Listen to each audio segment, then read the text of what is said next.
ಆಚಿ chilli powder ಸಖತ್ ಖಾರ ಬಣ್ಣ ಮತ್ತು ರುಚಿ ಆಚಿ ಚಿಲ್ಲಿ ಪೌಡರ್.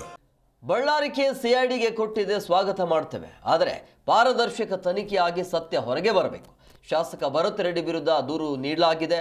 ದೂರಿನ ಅನ್ವಯ ಯಾಕೆ ಭರತ್ ರೆಡ್ಡಿಯನ್ನು ಬಂಧಿಸಿಲ್ಲ ಅಂತ ಬಳ್ಳಾರಿಯಲ್ಲಿ ಮಾಜಿ ಶಾಸಕ ಸೋಮಶೇಖರ್ ರೆಡ್ಡಿ ಕಿಡಿಕಾರಿದ್ದಾರೆ. ನಿಷ್ಪಕ್ಷಪಾತ ತನಿಖೆ ಮಾಡಿದ್ರೆ ಸಿಬಿಐಗೆ ನೀಡಲು ನಾವು ಆಗ್ರಹವನ್ನು ಮಾಡ್ತೀವಿ ಅಂತ ಹೇಳಿ, ಅಂದ್ರೆ ಒಂದು ವೇಳೆ ತನಿಖೆ ಸರಿಯಾಗಿ ಆಗಿಲ್ಲ ಅಂತ ಹೇಳಿದ್ರೆ ಸಿಬಿಐಗೆ ಕೊಡಬೇಕು ಅಂತ ಆಗ್ರಹಿಸಿದ್ದಾರೆ.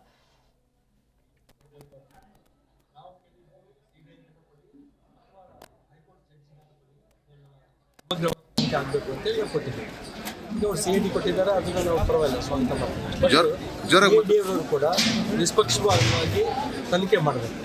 ಪ್ರತಿಯೊಂದು ವಿಷಯದಲ್ಲಿ ಕೂಡ ಪರ್ಫೆಕ್ಟಾಗಿ ಟೈಮ್ ತೊಗೊಂಡ್ರೆ ಕೂಡ ಬಹಳ ನಿಷ್ಪಕ್ಷವಾಗಿ ತನಿಖೆ ಮಾಡಿದರೆ ವಾಸ್ತವಾಂಶ ಹೊರಗಡೆ ಬರಬೇಕು.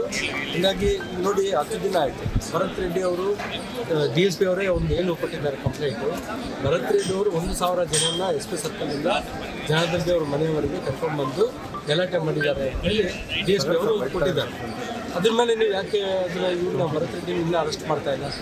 ಮಾಡಬೇಕಾಯ್ತು ಇಷ್ಟೊತ್ತಿಗೆ, ಆದರೂ ಕೂಡ ನೀವು ಮಾಡ್ತಾ ಇದ್ದಾರೆ. ಹಂಗಾಗಿ ಈ ಒಂದು CID ತನಿಖೆ ನಿಷ್ಪಕ್ಷವಾಗಿ ಆದರೆ ಮಾತ್ರ ನಮ್ಮ ಒಂದು ಸ್ವಾಗತ ಇರುತ್ತೆ. ನಿಷ್ಪಕ್ಷವಾಗಿ ಇಲ್ಲ ಅಂತಂದ್ರೆ ಮಾತ್ರ ಇದನ್ನು ಮತ್ತೆ ಸಿಬಿಐಗೆ ವಹಿಸಬೇಕು ಅಂತ